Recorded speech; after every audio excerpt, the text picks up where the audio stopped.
On the news tonight, state government expresses commitment for release of unassessed funds for Delta State tertiary institutions domiciled in Tertiary Education Trust Fund.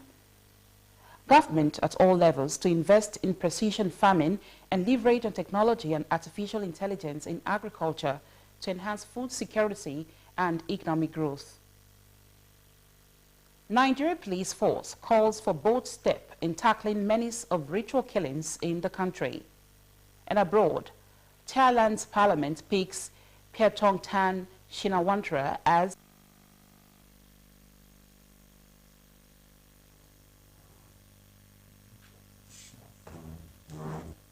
Sir Oyeme said Delta State was a hub of tertiary institutions, hence would work with stakeholders to enable tertiary institutions in the state access their funds from TED Fund to enhance infrastructural development.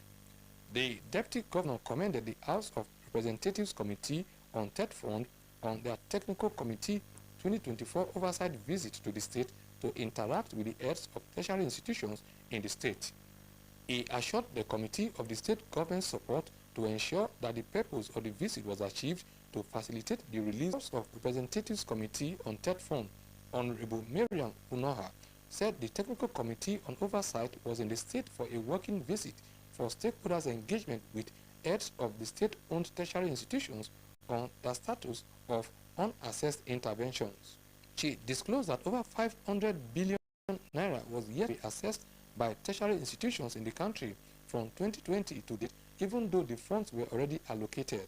Honorable Unoha said Delta State-owned tertiary institutions were yet to assess about 1.4 billion naira from TED Fund, adding that the committee had discovered some impediments in the guidelines of TED Fund, which had led to the accumulated funds. She noted that the committee had identified some of the challenges and expressed hope that solutions would be profiled, stressing that TED Fund mandate to institutions was for physical infrastructures, renovation of structures, ICT support, academic staff training, entrepreneurship, and library development, among others. This arose from the need the committee discovered upon our oversight with the TED Fund agency recently that over 500 billion was still unassessed, which was already allocated to beneficiary institutions.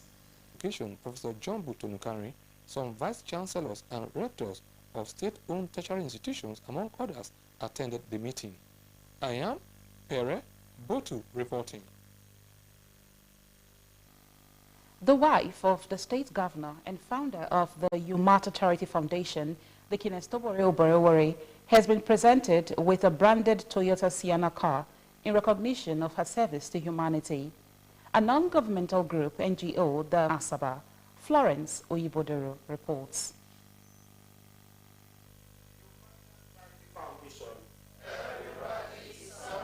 Addressing the group, Dikines Oborewore expressed satisfaction with a gesture saying the recognition of her charitable works by the group will spur her to do more for humanity. She thanked the NGO for marking the foundation's one-year anniversary with her. Dikines, for all that you are doing and still doing for Umata Charity Foundation, we say thank you. We know that Umata Charity Foundation is a vehicle that is driving for success, and this is just the beginning. The international coordinator of the group, who is also the commissioner for works, highways and urban roads, Comrade Ruben Izeze, said the group had followed the Umata Charity Foundation's good deeds and was satisfied with its efforts aimed at making life more meaningful for indigents in different communities across the states. The national coordinator of the group, Mr. Elvis Ahil, pledged the group's readiness to partner with the governor's wife pet projects, adding that the car will aid the foundation in giving succor to the needy. Our intention is simple: support quality public service wherever we find it, irrespective of where the person comes from. We spent quite a number of days supporting the aspirations of quality Nigerians as they aspire. Riding on the vision to create a society where everyone feels valued, no matter the background. The foundation adopted the motto, everybody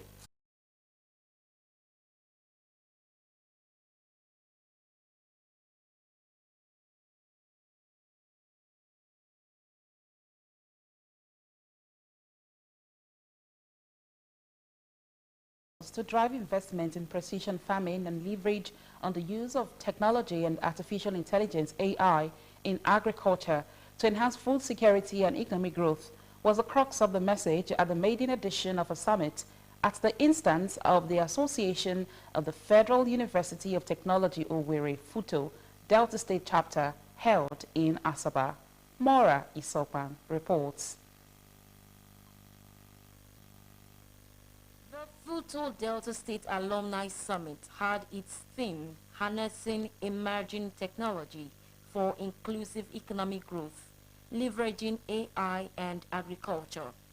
In his address, the chairman of the FUTO Alumni Association, Delta State Chapter, Dr. Martin Skedieho, said the aim of the summit was to bring all alumni of the institution together to fashion out ways to giving back to their alma mater and the society at large. He said the theme of the summit aptly captured the economic challenges bedeviling the country and how modern technology could be used to increase food production and reduce hunger in the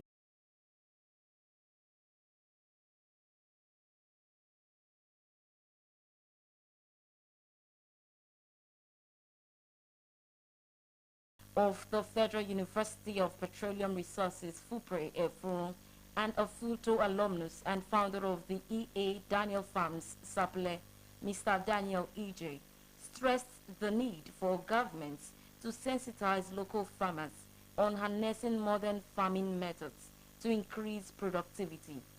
There were goodwill messages from the Commissioner for Higher Education, Professor Jumpu Tonukari, represented by Dr. Opima Omefe, and the Commissioner for Environment, Mr. Jamani Ejiro, represented by Mr. Sylvester Ufuyekpore, among other guests.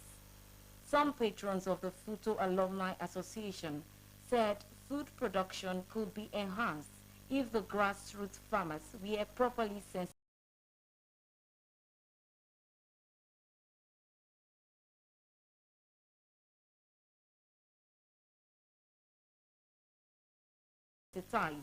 on the use of modern technologies and mobilized,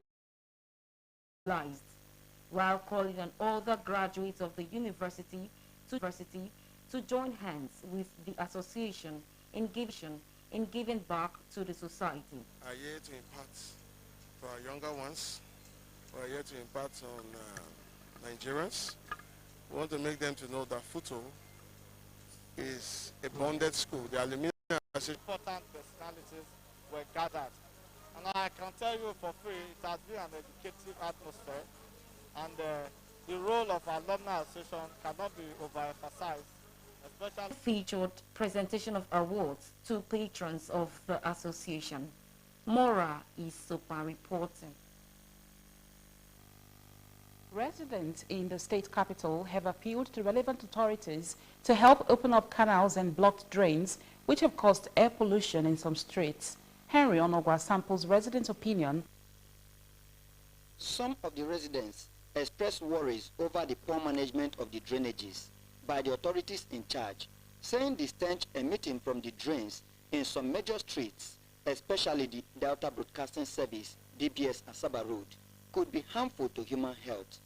They said when it rained, the offensive smell from the drains would become unbearable for pedestrians and appealed to the state government to tackle the situation to prevent the air pollution, which they allege could be as a result of food particles from the hospitality centers around the affected area.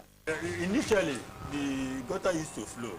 There was no blockage. What I want to suggest is that if government can come and then open up that place so that the gutter from this end of the road will flow to the other side. I'm speaking from Umuago Alta. Please, we are just begging the government to help us about this gutter. There is no food, there is poverty in the country, and we want to have the infection from the gutter. Please, we are begging the government, state government to come and help us. The gutter is not flowing, Other respondents said substandard drainage system had been turned into refuse dump sites as the inhabitants of the various areas had continued to indiscriminately dump refuse in the drainage system, thereby increasing the tendency of air pollution. food and erosion problem within the area. They said some streets in Asaba was filled with stench from exposed drainages, canals, and a heap of open waste, which could be extremely dangerous to residents. We keep talking, no response. Even before Kowakemi, we've been saying, now Kowakemi left. Nothing has happened. We need help. Please, if the government can come to our rescue, we really appreciate it. The water used to flow out and go to Umudaike there. Since the place is blocked, the water could not flow anymore. So we needed the help, and we want them to open this gutter back again. The gutter is smelling. Places visited included the Delta Broadcasting Service, DBS Asaba Road, Omuagu Street, and the Entaba Roundabout. Henry Onogwa reporting. The Nigerian Center for Disease Control and Prevention, NCDC, has confirmed 39 cases of the monkeypox, also known as Mpox, in the country. The agency said no death had however been recorded. From the Director General of NCDC, Dr. Jide Idris, disclosed this at a press briefing to provide updates on the ongoing outbreaks of cholera, Mpox, and other events of public health importance. The development came following the declaration of Mpox as a public health emergency of international and continental concern by both the World Health Organization, WHO, and the Africa Center for Disease Control and Prevention, ACDC. Dr. Idris named Bayelsa as leading with 33 states with 5 confirmed cases, while Cross River, Ogun, and Lagos states all trailed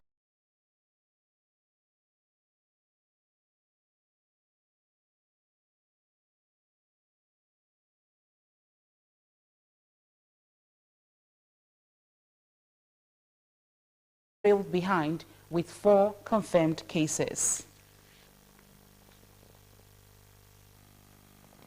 The computation of the new minimum wage for junior federal workers has been completed by the National Salaries, Incomes and Wages Commission, NSIWC. That of workers in the senior cadre will be soon ready. A presidency source who disclosed this said both data would be collectively forwarded to the Office of the Accountant General of the Federation for further processing and implementation. The source added that the NSIWC was waiting for the conclusion of negotiations between men on the other to ensure that workers' remuneration proportionately aligned with the new minimum wage known as consequential adjustment. Junior workers are those on grade levels 1 to 5, while senior staff members are those on 6 and above, depending on the organization.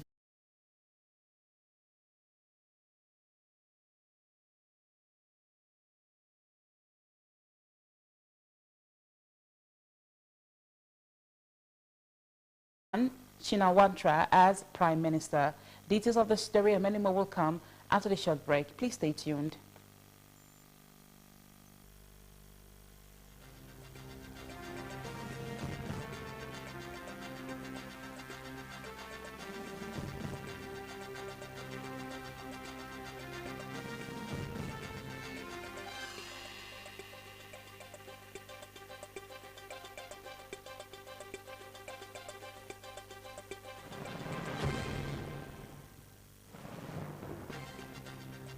Welcome back and thanks for staying tuned. Now the news continues. The Nigerian police force has called on community leaders and traditional institutions to take a bold step in tackling signed by the first public relations officer, Mr. Olumuyiwa Adejobi. The police stressed the need for collective action to address the rising cases of ritualistic murders that had left many families devastated. It cited the successful collaboration with traditional institutions in combating the battle rituals in Ikorodu, Lagos. The state reports indicate that the Anambra State Commissioner for Youth Development, Mr. Patrick Ahamba, and his wife were kidnapped today. The two were kidnapped en route to Abuja to attend the marriage of the daughter of Governor Chukwuma Soludo, billed for tomorrow. Reports say that an aide to the commissioner was killed in the incident. The Anambra State Police Command is yet to speak on the incident. Sources hinted that Governor Soludo was contemplating postponing the marriage of his daughter because of the incident. The global scene is next as we join our World News Desk.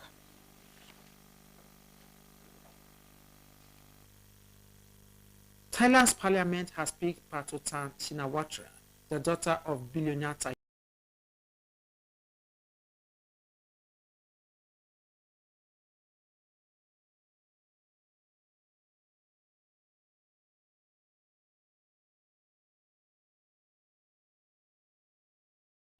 former leader Thaksin as prime minister. At 37, she is the country's youngest prime minister and the second woman in the post after her aunt, Yingluck.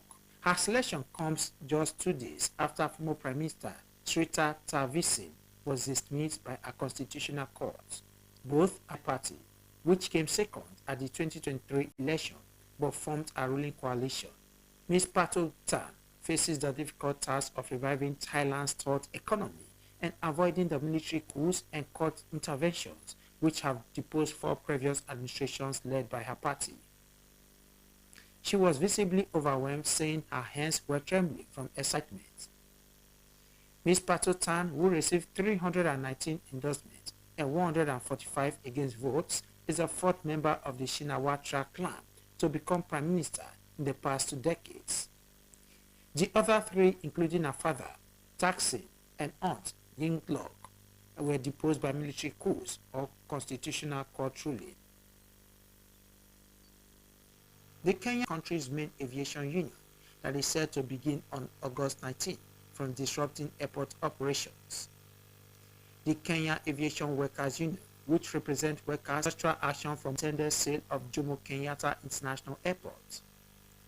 Kenya's government has said the airport is not for sale and that no decision has been made on whether to proceed with what it called a proposed public-private partnership to upgrade the East African travel hub.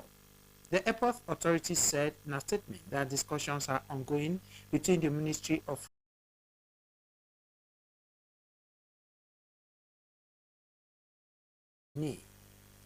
The Indian Medical Association, IMA, the country's largest grouping of doctors, has announced a nationwide strike of non-emergency services from tomorrow.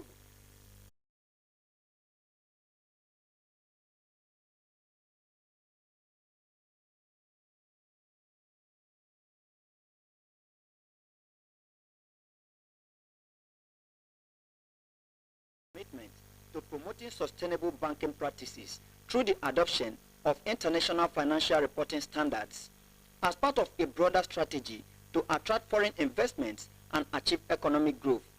Governor of the Central Bank of Nigeria, Mr. Olayemi Kadoso, said the move aligned with the federal government's goal to reach a gross domestic product GDP on $1 trillion by 2031. He stated this at the regulatory roundtable on the implementation of ISSB's sustainability reporting standard in Nigeria, held yesterday.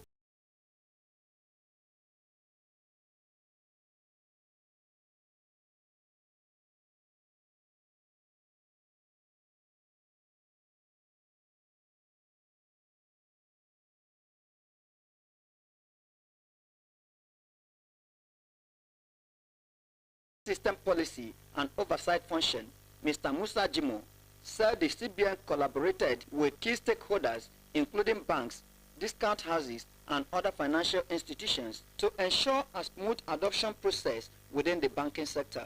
He added that the foreign investments and the credit facilities have steadily increased, reflecting growing confidence in Nigeria's financial system.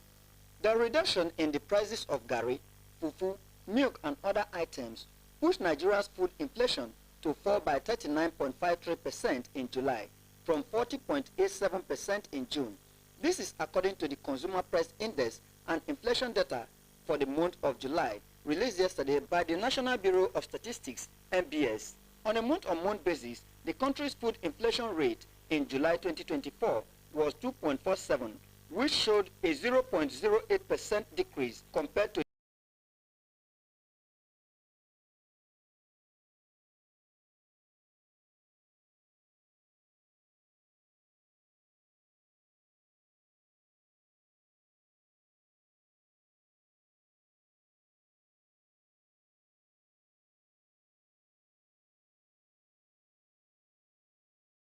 the 2.55% rate recorded in June. The turkey meat and minced pork, meanwhile, on a year-on-year basis, July's food inflation was 12.55% higher compared to the rate recorded in the corresponding month last year. In sports, Delta State will host a memorable National Youth Games that would go down in the annals of the Games as an improvement on the previous edition. The Director General of the State Sports Commission, Mr. Festus Owojero, stated this during a chat with newsmen in Asaba. Jude Agbayeke reports. Mr. Festus Owojero said the 8th edition of the National Youth Games to be hosted by the state at the Stephen Keshi International Stadium would see new innovations and artistic displays that will narrate the state's rich culture and sporting history. The Director General said the state was ready as the facilities used for the last edition of the National Youth Games were still intact, even though they would get a facelift. He assured that the challenges at the last edition of the Games have been attended to, saying quality accommodations have already been secured for the visiting teams in a bid to make their stay and competition a memorable one. Even though we are not making noise through the media and all those, the other thing that we are behind the scenes, things are going on. In Delta State, we just hosted two major events. 2022, we hosted the National Sport Festival. 2023, we hosted the National Youth Games. So all the facilities are intact. Our athletes are training. Recently, we just did some trials where we invited all the athletes from the local government. Then we target strategic competitions. As we are now, we are already in an open camp. Mr. Owojero also revealed that Team Delta was not ready to relinquish its #1 sport in the Nigerian sports sector, saying, to this end, Team Delta athletes to this year's National Youth Games have intensified their preparations in a bid to retain the title. According to the Director General of the Delta State Sports Commission, the coaches and athletes have been in open campaign to ensure they are adequately prepared to successfully defend the title. No, Delta State.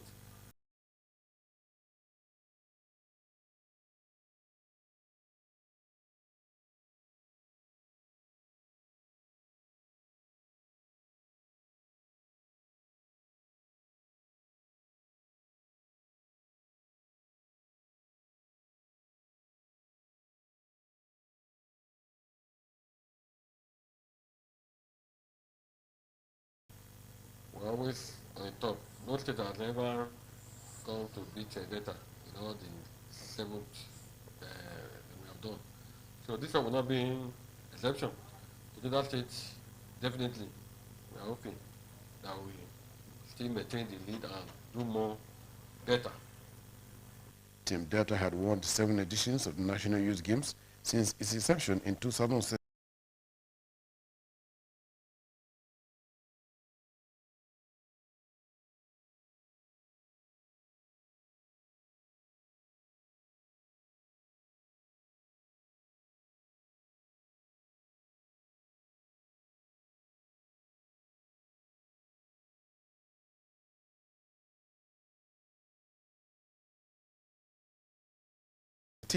And will be seeking to sustain its stranglehold in the Cadet Youth Games when Delta hosts the rest of Nigeria at the Stephen Keshi International Stadium, Asaba, next month. Meanwhile, over 7,000 athletes and officials from the 36 states and the FCT are expected to take part in the 8th edition of the National Youth Games next month. Jude.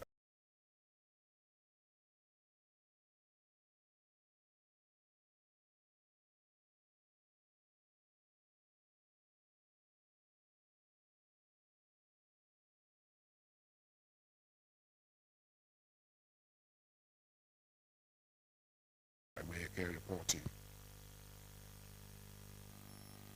Super Falcons of Nigeria maintained its 36th position in the latest FIFA World Ranking released on the World Football Governing Body's website today. In Africa, the Falcons are still at #1 position and are followed by South Africa's Banyana. The Falcons' position did not come as a surprise following their dismissal performance at this Summer Olympics in Paris, where they finished bottom in a group that had Olympic finalists Brazil, Japan,